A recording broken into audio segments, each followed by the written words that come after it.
श्री स्वामी समर्थ. नमस्कार सखीनो, माझ्या अन्नपूर्णा या चॅनलवर तुमचे स्वागत आहे. शास्त्र व योग्य दिशा हे आज आपण पाहणार आहोत. घर असावे घरासारखे असे स्वप्न घेऊन माणूस आपले घर बांधत असतो व खरेदी करत असतो.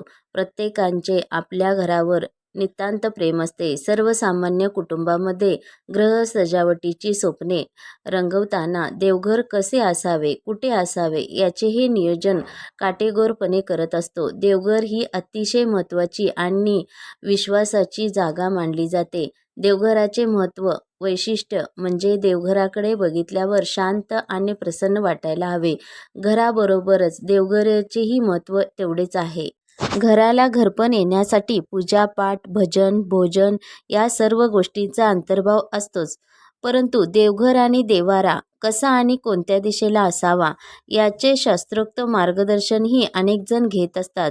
पूजाघर म्हणजे घरातील सर्वात महत्त्वाची जागा, घराचे पावित्र्य राखणारी मंगल जागा. घर लहान असो किंवा मोठे, घरातील पूजास्थान नियमाप्रमाणे असेल तर त्याचे अधिक फायदे होतात.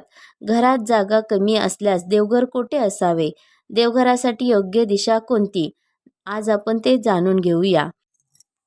घरामध्ये देवघर बनवण्यासाठी जास्त जागा नसल्यास किंवा एकदम छोटेसे घर असेल तर आपण काय करावे, तर किचनमध्ये ईशान्य कोपरा म्हणजे उत्तर पूर्व दिशेला देवघर बनवू शकतो. देवघर ईशान्य दिशेलाच असावे, कारण ईश्वरीय शक्ती ईशान्य कोपऱ्यातून प्रवेश करते आणि नैऋत्य, पश्चिम, दक्षिण कोपऱ्यातून बाहेर जाते अशी मान्यता असल्याचे सांगितले जाते. घरामध्ये देवघर अशा ठिकाणी असावे जेथे दिवसभरातून काही काळासाठी सूर्यप्रकाश पोचेल. ज्या घरामध्ये सूर्यप्रकाश आणि ताजी हवा येत राहते त्या घरामधील विविध दोष आपोआप नष्ट होतात. सूर्यप्रकाशामुळे वातावरणातील नकारात्मक ऊर्जा नष्ट होते आणि सकारात्मक ऊर्जा वाढते. पूजा घरातील दिवा, समई, निरांजन आग्नेय कोपऱ्यात ठेवावे. धूप, उदबत्ती स्टँड वायव्य कोपऱ्यात ठेवावे. पूजा घरात पांढऱ्या पिवळसर रंगाची संगमरवरी फरशी जरूर बसवावी. देवाच्या तसबीर दक्षिण भिंतीला लावू नयेत. देवाऱ्याच्या अगदी समोर तिजोरी नसावी. देवघराच्या वरील बाजूस निर्माल्य माळा असू नयेत. तसेच कोणत्याही प्रकारची अडगळही नसावी.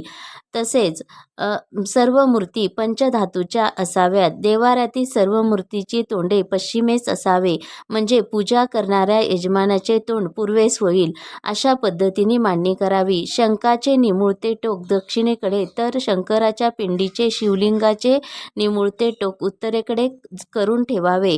पूजा घरात तोरण असावे, परंतु उंबरठा नसावा. माझ्या चॅनलला लाईक, शेअर आणि सबस्क्राईब करायला विसरू नका.